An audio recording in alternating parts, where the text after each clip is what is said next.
Hey everyone!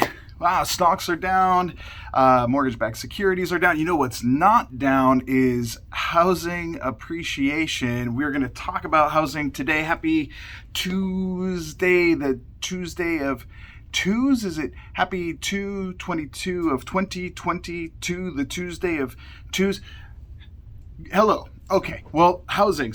Well, first of all, stock market today, S&P 500 down 10.25%. So now we're in the territory of a correction. There's this crisis in the Ukraine really affecting things right now, driving investments over to more stable or secure investments in mortgage-backed securities, bonds, and that's affecting the 10-year Treasury note. Now, this is also putting pressure on the Fed. A couple weeks from now, the Fed is going to raise the Fed funding rate now, and it's pretty much agreed upon 100% that they're going to raise the Fed funding rate at least by 0.25%. Now, previously, it was thought that there was a really good percentage chance that they would raise it even up to 0.5% in a couple of weeks from now at their March meeting, but that's no longer as confident in that, especially with the impact on oil and energy prices going up as a result of this crisis in Ukraine. The longer that this drags out, and we really hope that this comes to a peaceful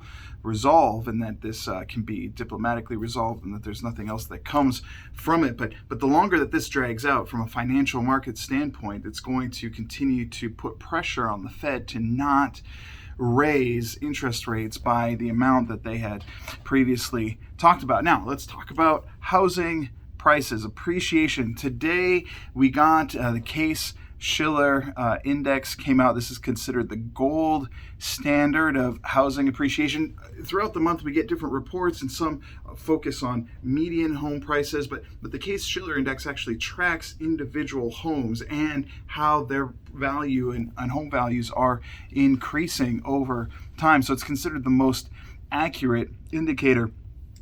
Tampa just stole the headlines. Miami and Phoenix stole the headlines, all with like 29%, 26%, or Phoenix, Arizona had, 32% year over year appreciation. Just still mind-blowing numbers. Now, Seattle, greater Seattle area, not to be outdone, came in at 23.9% appreciation month over month, and from November to December, up 1.5%.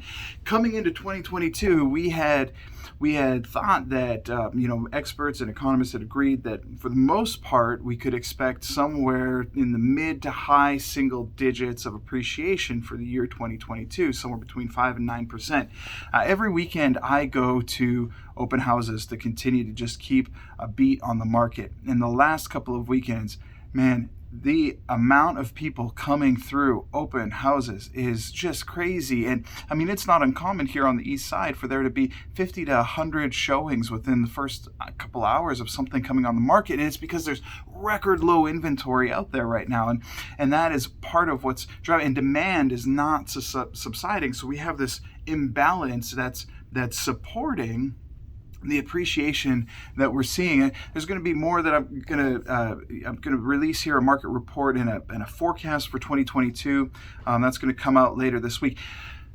And in that, I'm going to address more things like the housing bubble and how to buy a home. What are the strategies here for 2022? So I'm really excited to start sharing some of these resources with you guys. What questions do you have that I can answer? What would you like to know?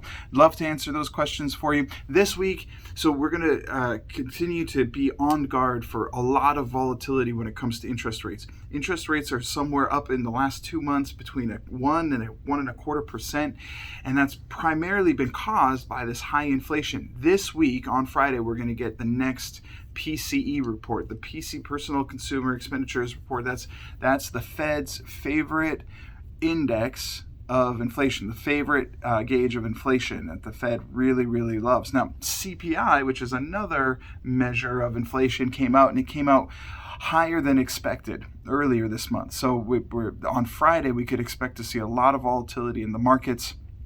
We're also going to get a first read on GDP this week, and there's some other things that'll be impacting the markets, but I'll keep you updated as those things are relevant.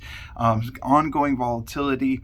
We're not really sure how far interest rates are going to go. They could have room to continue to rise even further than where they are right now, but it's not impacting demand enough for there to be a greater amount of supply or inventory for any amount. Like, it's just not really slowing down the appreciation that we're seeing. So there's your market report for today on the Tuesday of twos in 2022. And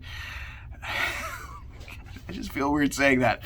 I will see you in the next one. Have a great day.